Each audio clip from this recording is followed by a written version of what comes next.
कि साहब चाहे राजद हो लगा था, भाजपा लगा था, तेजस्वी लगे थे, सारे लोग लगे थे, लेकिन वहाँ की जनता ने फैसला कर दिया कि जो हमारे लायक नेता है उसी को हम लोग चुनेंगे। है जो जितने भी वृद्ध लोग हैं या विकलांग हैं उनके हक और अधिकार और मान सम्मान की बात के लिए बैठक हुई है। और क्या क्या चीजें, आइए यहाँ पे उपाध्यक्ष साहब हैं। उपाध्यक्ष साहब हैं, मैं उनसे बातचीत करता हूँ। देखा जाइए, क्या नाम हुआ सर? मेरा नाम हरिनाथ राम, जिला उपाध्यक्ष कैमूर। क्या आज के मीटिंग का क्या उद्देश्य है? पहले आज मीटिंग का यही उद्देश्य है कि इस मीटिंग में सारे जितने भी चांद प्रखंड के लोग आए हैं, विकलांग हैं, विधवा हैं, वृद्ध हैं, इन सारे लोगों की जो समस्याएं हैं उन समस्याओं के संबंधित यहाँ आयोजन किया गया था मीटिंग का। इस मीटिंग में यह भी मैंने निर्णय लिया गया कि इन सारे विधवाओं और विकलांगों और जितने भी बुजुर्ग हैं उन लोगों को पेंशन जो मिलता है 400 रुपये, उस 400 रुपये से हम लोग 2000 रुपया मांग कर रहे हैं कि 2000 रुपया होना चाहिए। इसके लिए हम जिला में भी 2 फरवरी को किया था और 12 फरवरी को पटना में भी किया था। कितने लोगों का हमने लिस्टिंग करके रखा है? लगभग कितने लोग हैं आपकी लिस्ट में जो इस कार्य से वंचित हैं? हाँ, इसमें बहुत से लोग हैं। अभी तो हमको लिस्ट यहाँ चांद का भी हमको उपलब्ध नहीं हुआ है।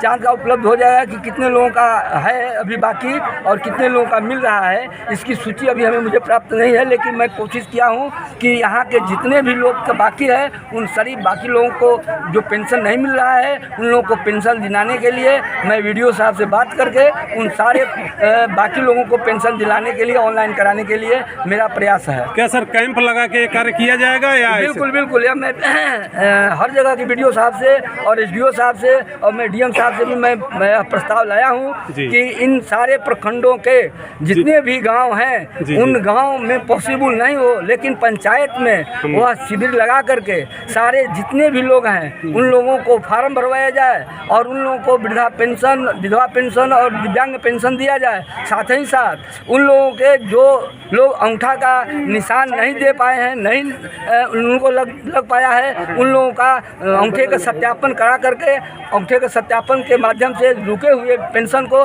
चालू कराया जाए और उन लोगों को दिया जाए।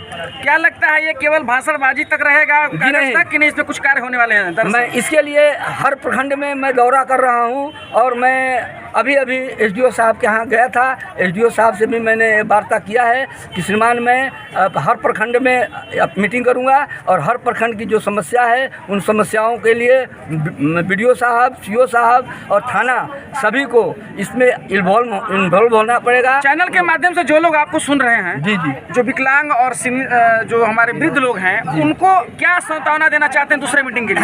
हम इसी में सांत्वना देना यही चाहते हैं कि आप लोग जागरूक हों, आप लोग अपने मांग के लिए, अपने कामों के लिए आप लोग बिल्कुल तैयार रहें। मैं आप लोगों के साथ चलने और आप लोगों का काम कराने के लिए मैं पदाधिकारियों की सहयोग से, मैं पदाधिकारियों के उन लोगों के मदद से मैं आप लोगों का काम कराने के लिए बिल्कुल तैयार हूँ और कराऊंगा।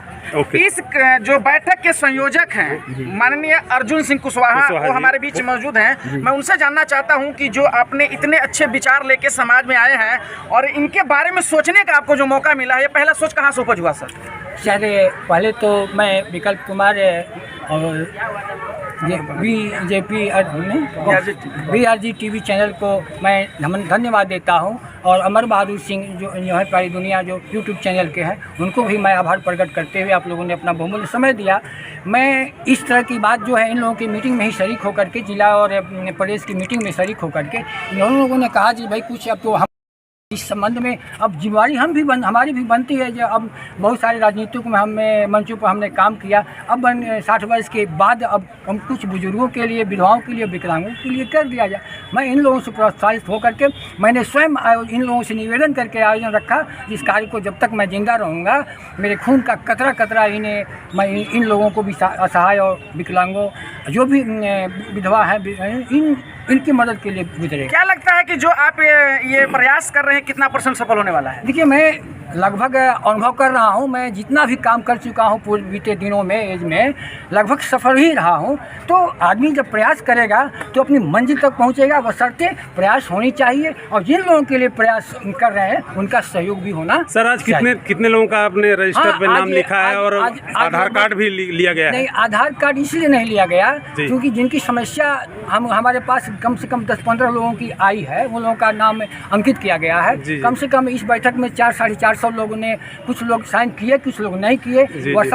बरसात के कारण थोड़ा अव्यवस्था हुई, आप लोगों ने खुद उसको देखा। हमको एक बरामदे में गुजर करना पड़ा, लोग सड़कों पर किनारे लगे रहे। इस संगठन को लग रहा है जो बहुत, चूँकि अपने किसी के हित की नहीं है, इसमें हम किसी से एक पैसा नहीं लेना है। किसी आदमी का अगर काम करना है तो उसके एवज में यह संगठन कोई मांग नहीं करेगा। लेकिन आज जो चांद प्रखंड की स्थिति है, किसी भी ऑफिस या किसी भी कर्मचारी के यहाँ जाए तो बिना 100-250 दिए कोई काम नहीं होता है। उन अधिकारियों और कर्मचारियों के लिए क्या कहना नहीं, सुनिए, उस अधिकारी की व्यवस्था को तो दूसरी सरकार की जो गलत नीतियां हैं वो तो है भी थोड़ा। अब उसको हम ये नहीं चाहेंगे कि इतना बन करके सब परिवर्तन कर देंगे, इतना तो हम दावा नहीं कर सकते हैं। उसके लिए हम प्रयास करेंगे। क्या अगली गोष्ठी जो होगी चांद में, तो ये जो जितने लोग आए हैं इन लोगों का इसका लाभ मिलना शुरू हो जाएगा? हम या मतलब देखिए सर, हम अपने प्रयास में हैं। कोई हमने कहा कि कोई इस तरह के नहीं, हम बहुत बड़े अधिकारी भी हैं, न नेता भी नहीं है, न मंत्री हैं, न हम ऐसा नहीं है। लेकिन हमारा प्रयास रहेगा, इन लोगों को अगर प्रयास रहेगा, जनता का प्रयास रहेगा तो हम एकदम 100 सफल रहे। जी क्योंकि लास्ट क्वेश्चन, जो आपको युवा सुन रहे हैं जिनके माता पिता वृद्ध हैं, उन युवाओं के लिए आप क्या संदेश देना चाहते हैं? क्या संदेश देना चाहते हैं? संदेश तो और परंपरा और इसकी संस्कृति रही है जो बुजुर्गों को बक्से में ले करके कहीं भी शादी विवाह या समारोह में लिया जाता था। आज भी हमने लोगों को समझाया भी, आज भी बुजुर्ग जो है मान्य है, सम्भ्रांत परिवार है, अच्छे संगति वाले संस्कृति वाले परिवार है, उनको सेवा संस्कार में लगे हुए हैं, ऐसा कुछ नहीं है। लेकिन ज़्यादातर लोग जो है उपेक्षा के में माता पिता जी रहे हैं, उनको लिए भी हम आमंत्रित किए थे। उन लोगों को भी आज आमंत्रित किए थे। बूढ़े माता पिता अगर आने लायक नहीं है तो कम से कम उनके लिए तो कम से कम आप भी तो आगे आए, सीखिए। इस वजह से हम आशा करेंगे कि ये संदेश उन लोगों के तक पहुँचेगा और अच्छा रिजल्ट। बहुत बहुत धन्यवाद।